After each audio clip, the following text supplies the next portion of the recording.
nyonso eza en série. Na Congo babomaka mardi, na Congo ba violaka mercredi, na Congo jeudi bakataka bato banzoto na bango bapapolaka bango ba machette, vendredi lolenge moko, samedi lolenge moko, dimanche pe lolenge moko.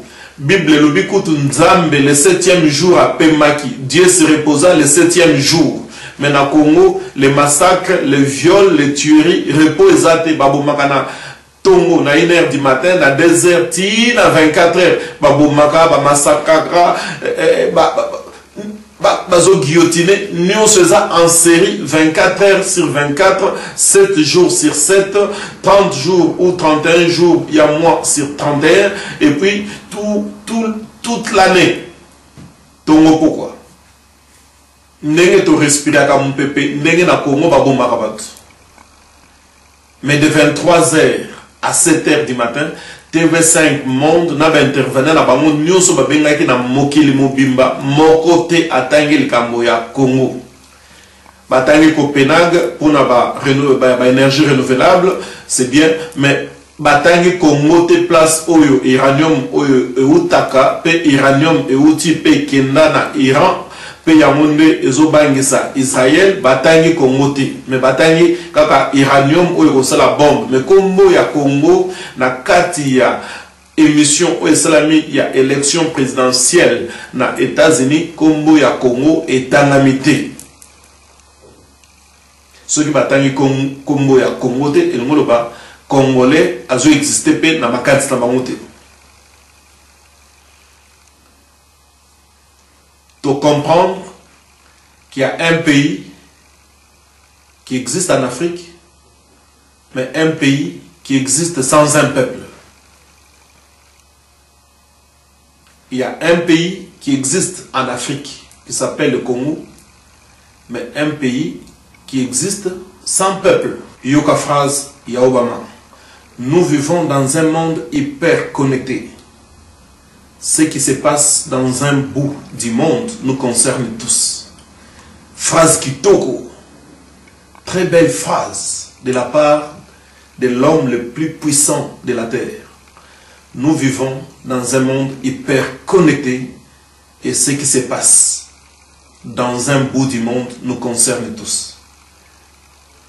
Ceux qui montent dans les hyper connectés, ceux qui montent dans et ça, le vase communicant. C'est que les Cambos et les Congo, motono soient bien. Ata fourmi est bien. Mais ceux qui baillent bien.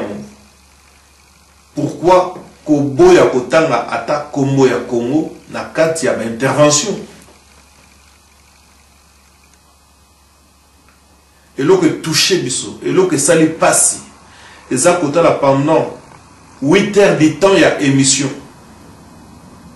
Otangi, ma chance batangi Kombo à Mali, batangi Kombo à Sénégal, batangi Kombo à Cameroun, batangi Kombo à Côte d'Ivoire, batangi Kombo à Israël, batangi Kombo à Palestine, batangi Kombo à Iran, il y a Irak, il y a Syrie, batangi Kombo à Russie, batangi Europe. D'ailleurs, l'Europe ne constitue plus les assauts menacés pour les Américains. Les Américains ont la même mise les colons Europe. C'est ce qu'ils ont dit hier dans TV5 Monde. Mais pour la Batanga, qui est dans ce monde hyper connecté, il y a un pays qui s'appelle le Congo, dans lequel massacre est allé tous les jours. C'est le quotidien du peuple. Le viol est allé et comment coutume. La viola batina. Jamais, jamais renoncer. Pour jamais, jamais renoncer. Jamais, jamais renoncer. Jamais, jamais renoncer.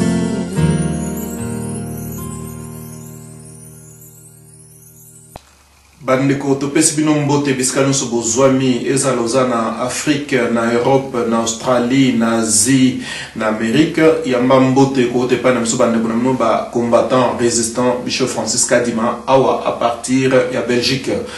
Ce qui to yé le sous na bilingue za pour nous savons que makambo tu koleka na butu na lelo de 23h à 7h du matin concernant l'élection aux États-Unis to sepela que to vanda to yoka na monoko ya ba journaliste à TV5 nini bango ba koloba en fonction ya politique externe extérieure ya Amérique. Ezate que Amérique a changé la situation na biso mais ali to yoka na monoko na bango ceux qui bakoki kotanga ata kombo ya Congo ya onde to vanda ki to zolanda de 23h à 7h du matin. D'abord to bani na ko féliciter peuple américain nyonso mobimba oyo akei na ko voter malgré ba fléau ya ba mbula ba calamité oyo ezali ko boma bango mais ba sali effort ba voter na kimia to féliciter ba peuple nyonso américain na sens que na Pennsylvanie machine ezali ko déconner mais ezali ce que voter Obama ya ngwe pesi Romney ce que voter Romney ya ngwe pesi Obama mais nous sommes les qui dans les calmes ça a été maîtrisé problème ezalakité. To féliciter président Obama, peut te féliciter le perdant Romney, peut te féliciter bangono sur le sens que na tradition ya Amérique tant yo perdre l'élection au soit téléphone na yo au téléphoner au ya gagner pour na au féliciter tradition na ezalaki respecté donc to pesi bangono so matondo na boye to nto sur la nabino lelo pour na le kambo Italie au na TV5 Monde de 23h à 7h du matin. Bandeko tango bandeko na biso oyo ba journaliste ba bandi ko loba makambo ya politique externe ya États-Unis ezate ke po ba komemela biso solution ezali ba analyse na bango mais na ba analyse na bango biso peto ngato tia litoi toyoka est-ce que moi kombo ya Congo ekoki kotangama. C'est là que tout le monde que complot international oyo ezali confirmé ezali réel. Pour na monoko na ba journaliste nyonso o baleka ki na ba intervenant c'était comme ceux qui ba yebisa ki bango ke ceux qui le kia wa komeka kotanga massacre to violeuse le kana Congo te kotanga yango ata kotanga pamba te to moni eloko alboso ni eleki eloko alboso leki tango bandi politique externe batangi na no le kambo ya Chine batangi kambo ya Chine na sens que yenda zo consommer pétrole koleka États-Unis Amérique azo ya deuxième après Chine pe baza ba polluer moko ya makasi ye Chine na Japon ba yoka na ngite tamba sala ba conférence ya Copenhague na makambo etali ba énergie renouvelable. Alors na likambo wana eloko etribe so attention ezali ezali phrase ya Hillary Clinton tango bebisi monite que Chine azali pollueur na monoko na ya bimisi ya lobby Chine azana ba milliards ebele pe biso ba américain tokoki on ne peut pas se disputer avec son banquier yoka ba phrase o maki na monoko ya Hillary Clinton on ne peut pas se disputer avec son banquier eza pasi eza mawa ona otala ke baboko swana na Chine te po Chine azana mbongo ebele. Mais ceux qui sont dans le Congo, Congo c'est comme tazali na richesse nyonso ya mokili na mabele na ye. Kuna bati kutu kamba dispute mais bati kamba to massacre bango, to boma bango, to nyokola bango. Tango to longa na le kambo ya Chine, to moni ba souligner le kambo mususu oyo ezali kotala Israël na Palestine. Na kati ya Israël Palestine en fonction peut-être du discours Obama peut-être en Égypte, on s'attendait peut-être que à Koki Kozala, Kozwa part il y a Israël, mais Netanyahu à mon avis n'a pas naïe peut-être que Obama a se prononcé. Azali na position claire entre Israël et la Palestine. Nous sommes pour la partie il y a politique extérieure. En fonction, il y a des journalistes, il y a TV5 Monde. Dans l'histoire où il y a Israël-Palestine, il y a les Camboya Bachar al-Assad. Balobi, David Cameron, à Kendaki, à Solola, Atala, n'est pas convaincre, celui qui a pouvoir, phrase naïna monokobimi, pour éviter un bain de sang. Bande konangai, ceux qui totali na mokili oyo. Place makilezo sopana pe sopani mingi net na Congo na mokili oyo tozalelo na 2012 ezate. Bamboka misusu bakolo bela massacre à part oyo neti Hitler aboma ba juif et loso bazolo bela massacre Togoka, il y avait 200 morts, 100 morts, 300 morts, 1000, ainsi de suite. Mais na Congo, ils sont chiffrables na millions. Donc, na kati, il y a un intervenant au Baleka qui na TV5, monde le lot na Boutou. Donc, comme que les Sénégalais ont des paroles, Camerounais ont des paroles, Égyptiens ont des paroles, Palestiniens ont des paroles, na Mali ont des paroles, pour babenga qui va procès na université na Mali kuna o bazaba malien ba pesa ba position na bango balobeli Mali balobeli Sénégal balobeli Cameroun batangi pe Côte d'Ivoire mais kombo ya Congo esika makile zo sopana batangi ya moté. Donc on dirait qu'il y a un intervenant avant un micro be pesa ki bango ke ceux qui le kia wa komeka kotanga kombo ya Congo te. Alors ils ont confirmé que le Congo ils allaient complot international, ils ont confirmé par le fait que les journalistes ont indépendance, il y a jugement. Les journalistes ont sa opinion d'une façon impartiale. Ils allaient quand on voulait parler de Congo, soit dans l'intervenant, soit dans les journalistes, les restes du monde ou bien dans d'autres pays d'Afrique. Congo, il y a Congo est en limité de 23h à 7h du matin. Ceux qui s'intéressent, ceux qui ont personnellement s'intéressent, qui ont vendu, na yoka, makamuni yokolomana TV5 monde, ils ont gagné l'élection aux États-Unis. Pour eux, Obama a gagné, Romé a gagné, et pour changer le sur le monté na Congo. Mais na yoka, soki, bah journaliste. Na kati ya système na bango indépendance et jugement. Na kati ya liberté na bango de presse, ba ko se prétendre ba lobage mboka moko eza na Afrique kuna kombo na Congo ba massacre ba viol les alliés. Ba lobeli yango ata esika mon côté. Et choka kinga na lala ki na mawa. Ce que bomoni nga na leki tango na bilili ngeza pona ko sa congolais combattant résistant iskano suzali. Que ceux qui ont mis en charge étaient le président Etienne Tshisekedi à l'Obaki, bande konangai to koleki salaire na biso pour rien. Moto akobunde la biso azate. Cameroun à lobby pour éviter un bain de sang. C'est bien. Clinton Hillary à lobby, on ne se dispute pas avec son banquier. Mais bolobi nini on a mboka oyezali source. Il y a besoin de Congo nyonso. Bolobi nini pona Congo, Congo ya Congo pamba, kotanga ta Congo ya Congo comme somo na monoko tia ba journaliste bazoko ka kotanga ngote, Congo ya Congo tina monoko ya ba intervenant balekaki bazali kokoka kotanga ya ngote bande konanga yi. Et tant balaki ce discours ya Obama na Caire, toujours dans le cadre ya l'élection ana à l'objet Kamoko qui m'a fait tiquer. Yoka phrase ya Obama. Nous vivons dans un monde hyper connecté. Ce qui se passe dans un bout du monde nous concerne tous. Phrase Kitoko. Très belle phrase de la part de l'homme le plus puissant de la terre. Nous vivons dans un monde hyper connecté et ce qui se passe dans un bout du monde nous concerne tous. Ceux qui montent dans les hyper connectés, ceux qui montent ils ont le vase communicant. C'est que les Cambos et les Kanakongo, motono soit bien. Ata fourmi est bien. Mais ceux qui baillent bien. Pourquoi Koboya Kotanga ata Kombo ya Congo na kati ya intervention? Et là que toucher biso, et là que ça lui passe, et ça pendant 8 heures de temps il y a émission.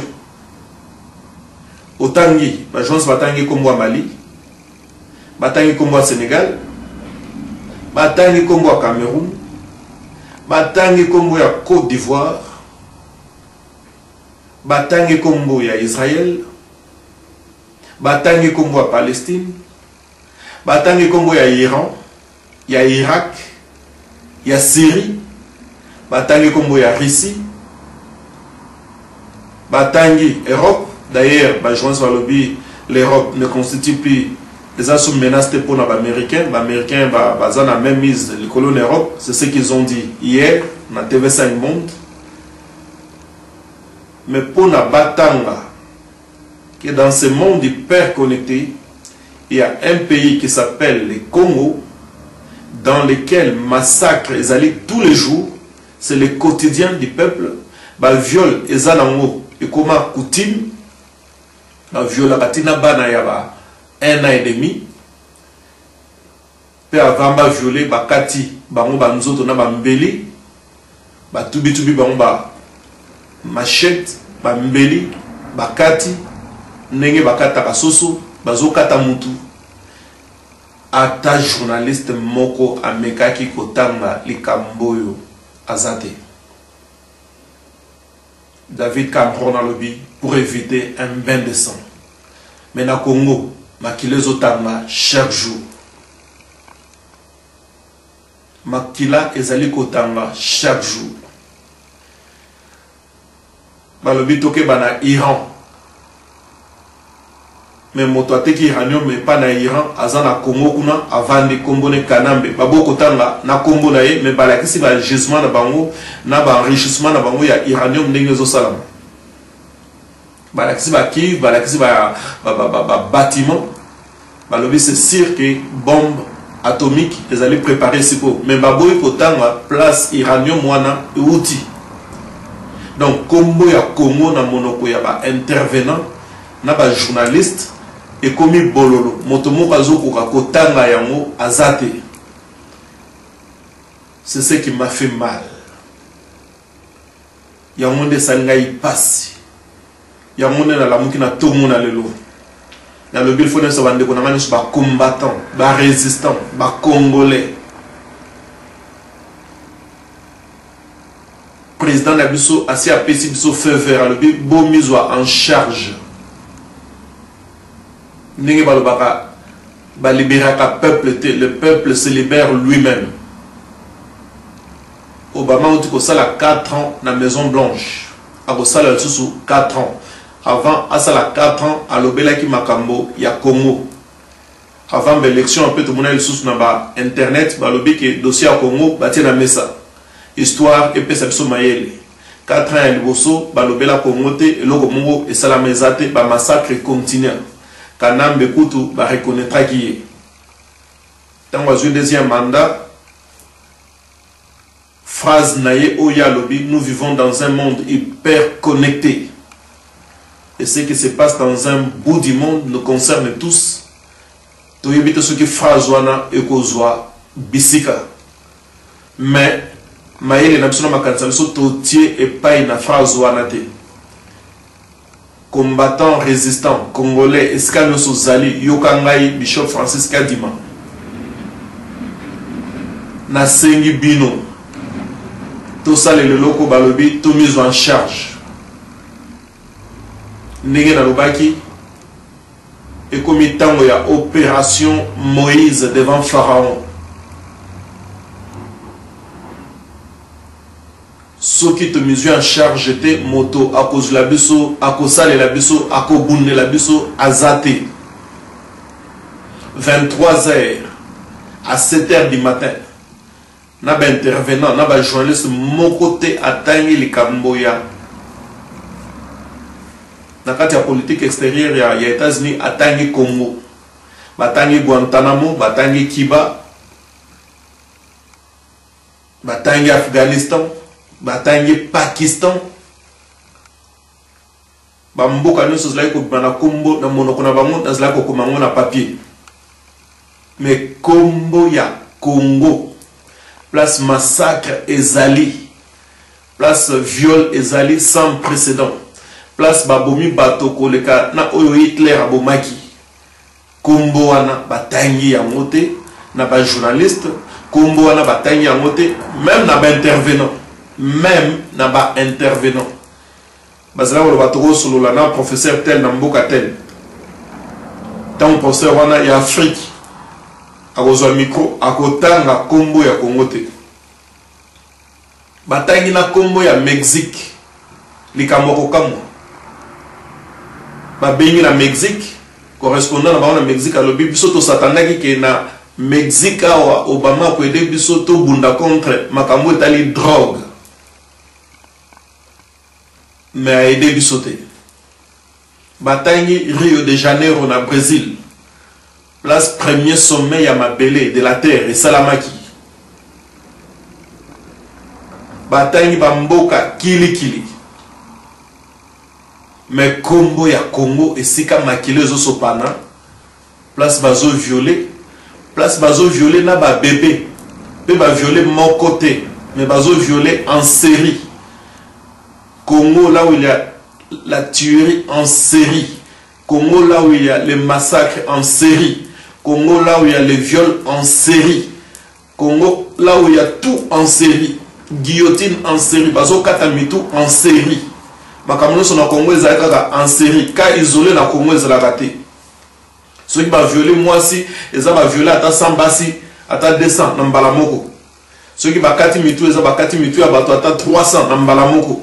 Pe chaque jour intervenant moko à du courage, ya kotanga ya mote Kombo ya Congo, pe journaliste mote a osé kotanga Kombo ya Congo. Bande konangai toloba na monoko nini. La mort c'est rien, car vivre vaincu c'est aussi mourir. Ceux qui te mesurent en charge te moto à cause de la biso, à cause de la biso bitumboyo azate. Nzambe azana biso. Nzambe atiki biso te. Makila ozo coulé na Europe, na ba veine na bango eza makila ozo coulé pe na ba veine na biso na Afrique. Ceux qui to télémité ndenge ba lepre ba lobaki to téléma. Et cause la passe. Tout ce qui se passe au Congo, c'est en série. Nyonso eza en série.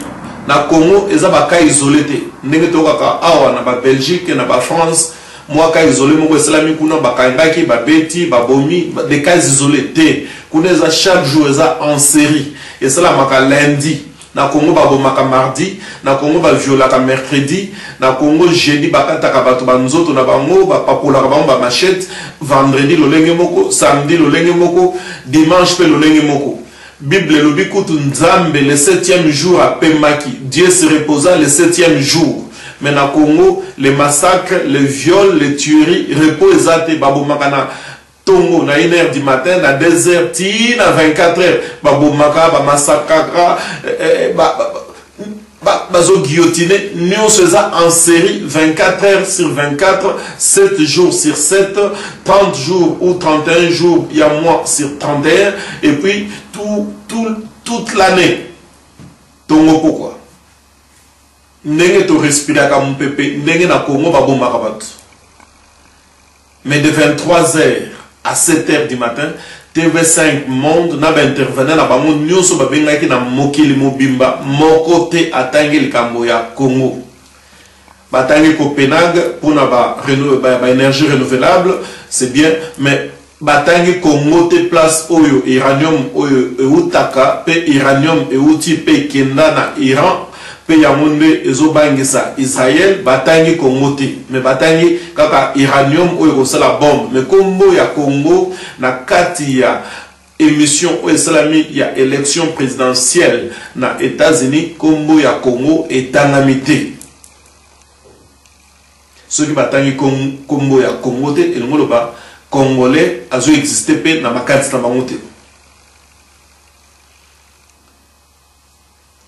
Pour comprendre qu'il y a un pays qui existe en Afrique, mais un pays qui existe sans un peuple.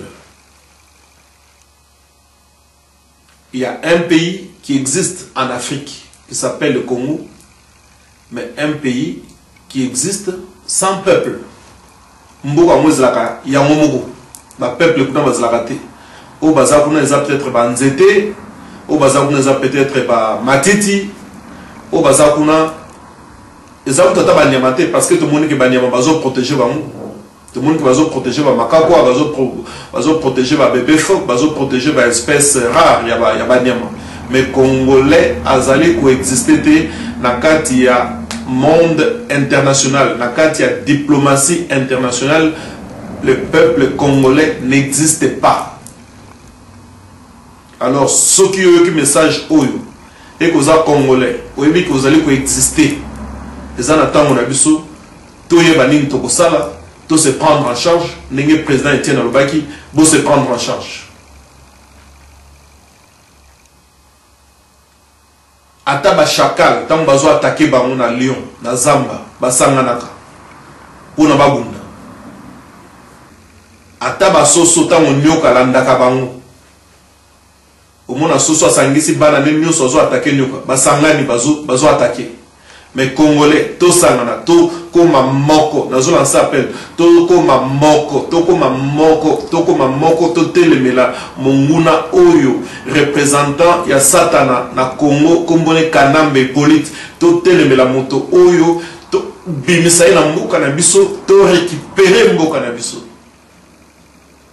Pour na katia diplomatie internationale, toujours existé.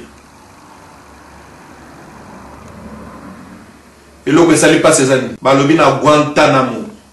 Il y a à peu près 166 prisonniers. Chaque prisonnier a coûté par an $800 000. Pour nous surveiller, nous surveiller. Pour nous torturer, nous torturer. Pour nous beto, nous betailler. Na mabelo ya vani, na boloro ya zali. États-Unis a fait $800 000 pour chaque détenu. Na Congo, tozangi l'hôpital. Na Congo, bazoboma. Na Congo, misère, couleur noire, la plus noire. Tout le but est que les États-Unis, ailleurs aussi ça passe à Congo. Tout le but est que les journalistes, ailleurs aussi ça passe à Congo. Mais tout le but seulement, battant à Congo et à Congo. Citer ne fût-ce que les noms. Citer ne fût-ce que les noms. Qu'il y a un peuple au Congo qui s'appelle les Congolais et qui meurt tous les jours sous un régime dictatorial, un régime sanguinaire de Kanambe Hippolyte.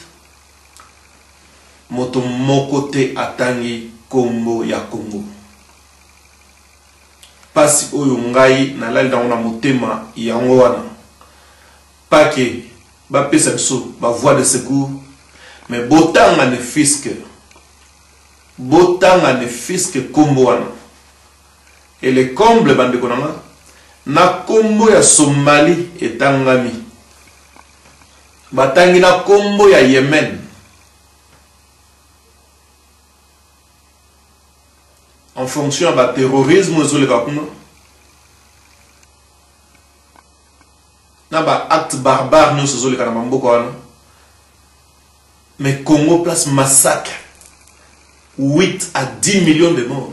Batangité. Batangité. Na sengi na bande kona news. En Afrique du Sud. En Amérique, en Londres, en France, en Belgique.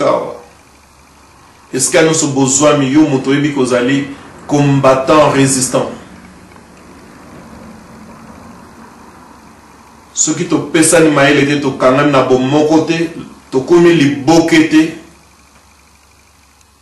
Lobby Combo ya Congolais na sena moya et kozala tsusuté. Mboka wana nzambe nda pesi biso yango petango tozola muka tozo respirer mupepe ya nzambe toloba merci mais toyeba ke nzambe apesi biso mabele où il faut tobundela tolobela totelemela to défendre appel na ngai zepa na bino appel na ngai na tango eza epai na bino.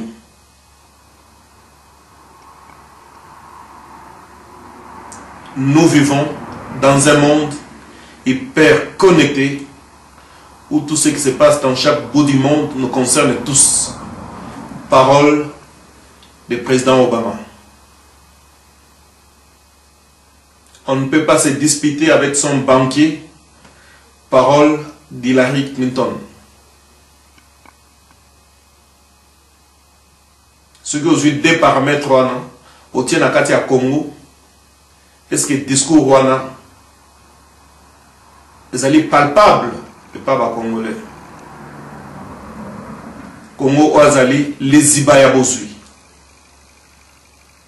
Congo Oazali, place Bazo Bomapé Makile Zoso Panako, le canal fleuve.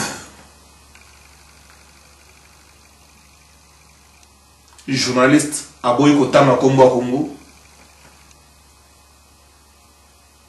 Ba intervenant ba boy kotanga Congo pour parler du Congo, ba lobby les restes du monde ou dans d'autres pays de l'Afrique. Zwa Maele Sosola to Bengana to Kutana to Solula. Tango balobeli likambo oyo bandeko na ngai likambo etali Tunisie en Égypte. Balobi, le rôle des ISA dans le printemps arabe était remarquable.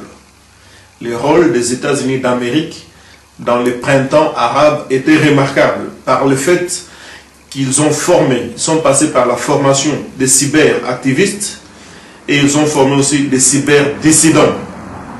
Et les cyberdissidents avaient pour rôle de faire des manifestations et de défier l'autorité. Et à côté de cela, il y avait des médias sociaux efficaces. Des médias sociaux efficaces. Ceux qui montrent tous les gens Facebook, YouTube, tout simplement pour véhiculer l'information. On a printemps arabe. Puis on a vu ça dans le printemps arabe, on a souligné et c'est très important. Le bateau est la première ligne. Bateau bazaki na première ligne na printemps arabe, c'était pas n'importe qui. C'est là Baptiste. Baptiste n'est pas na première ligne. N'est tout le monde a beaucoup de premier na première ligne. Il y a fond. Donc bango bazaki n'est pas fil conducteur. Tant au peuple la zone na kolemba bango bazaki toujours dans le bosso. C'est eux qui détenaient le monopole. Na kat il y a ligne, première ligne na printemps arabe. Mais oui, il y a artistes dans le Congo. Il y a la B Monguna, la B Kanambe musique. Il y a des pasteurs. To koti na makambo, c'est que Nzambe azana biso. Il faut comprendre. Mais te comprendre. Molim Monsanto a révélé biso, a fumé biso maïe, peut te comprendre. Que la Bible est là où il y a incomplet. Au côté de la Bible, il faut défendre Ndekonayo. Il faut défendre Ndekonayo. Moïse a défendu Ndekonayo, il bosse des Égyptiens. Yoka. Tant Moïse, n'a pas coutani na Nzambete, abomaka Égyptien moko pa kimi na Zamba. Tango nano kutani na Nzambete abomaki Égyptien moko si makimi na Zamba. Mais tango Moïse ayo kutana na Nzambe amonu buisson ardent tango azongi na Égypte abomaka les Égyptiens moko te abomaka ebele ba milliers de milliers tango kutana na Nzambe. Donc tango nano kutana na Nzambe ta abomi moko akimi. Mais tango kutana na Nzambe abomi ebele koleka. C'est-à-dire que tant que tu as un Nzambe pour nous défendre bande konabiso ma voix et moyens Bible pesibiso zali na printemps arabe Baptiste ne va la première fois. Il y a un lancé appel à leader d'opinion nous sur un mouvement na biso. Il y a combat, il y a résistance. Biso ne ba fil conducteur. Nous avons lancé appel. Ceux qui Congo les gens en ndenge zwana zali faut y a ba politiciens corrompus, ba pasteur ba tegi Bible incomplet, na ba musiciens. Les trois acteurs ba bomi Congo bangwana. Ba politiciens, ba tei na ba musiciens. Mais le lot, tant on te comprendre ma camo bande konanga, tout se ressaisir. Il n'est pas trop tard. Il n'est pas trop tard. Cause un espoir que Congo et Kokango lama ezama bete. Mais na sepe na phrase mo balobaki na kati émission et basali na TV5 Monde. Avoir l'espoir, c'est pas mal. Mais l'espoir n'est pas une stratégie. L'espoir n'est pas une stratégie. Il faut faire des stratégies et y ajouter l'espoir. Dans le discours, il y a Obama, na Accra. Et puis, na tango ake na Caire. Et le Moko, alobaki important le Bénini. Votre génération de jeunes gens, c'est cette génération-là qui doit mener la danse de la liberté, la danse de vous libérer.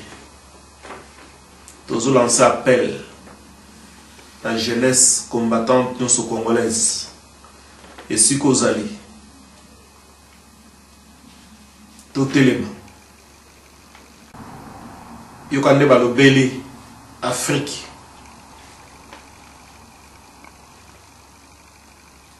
Tant bakomi koluka koleka na nzela ya kotanga Congo.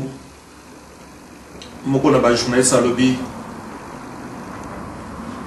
certains pays d'Afrique sont courtisés à cause de leurs richesses. Certains pays d'Afrique sont courtisés à cause de leurs richesses. Certains pays d'Afrique sont courtisés à cause de leurs richesses. Mais pour voir le baquet, Bamboka yango ezaneti ba Congo, ou epesaka uranium, motomoko alobeli yango te. Motomoko te alobeli yango.